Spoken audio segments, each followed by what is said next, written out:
Can't have you here without talking about money, of course. Property market, expecting a bit of a shake-up next year. Yeah, I think so. So there's, from the real estate agents I talk to, and I talk to national real estate agents, they're telling me there's a lot of property in the market for sale, more than there has been for 5 years. And of course, when you get excess supply, that pushes down prices of real estate. So the wealth effect that Australians have in terms of how wealthy they feel relative to the house price increases is going to start to diminish. Small business owners are really suffering at the moment big time, not in every sector, but in a lot of sectors. And that, of course, reflects in the number of people that get employed.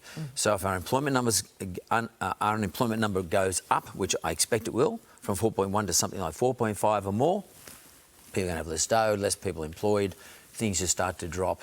Slow down. Eventually they start to get us into that sort of terrible word, the R word. Yeah. I think it's a small R instead of a big R, but we're getting close. Some concerning stats out recently showing that many Australians are hitting retirement with a mortgage. So that doesn't sound great. No, well, the average age of an Australian 15 years ago who had a mortgage was 23. Today, they start off at 32.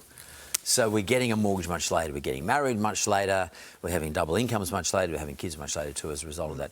And therefore, and they're 30-year loans. So it's not hard to work out that we're going to take it into our 60s. So Australians are, statistically, we're entering into a structural change as to how we live our lives. And by the way, we should retire later. You know, why do we have to retire at 65? So that stat relates to a so-called retirement age of 65.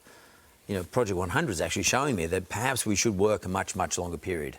Because, you know, we don't if you can choose, if you want to choose to work, that you choose to, not have to. Well, is that the difference? No, well, if I'm looking at Project 100, it's slightly different because they say having something to do every single day of your life, in a business sense, a work sense, is quite beneficial for your brain. Purpose, correct.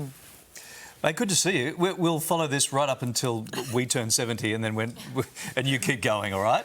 We'll just keep talking about it. So you'll be sitting here when you're 100. There'll be a couple of young kids on the couch here. Yeah. And you go, I remember I used to come in here with, what's her name and what's his name?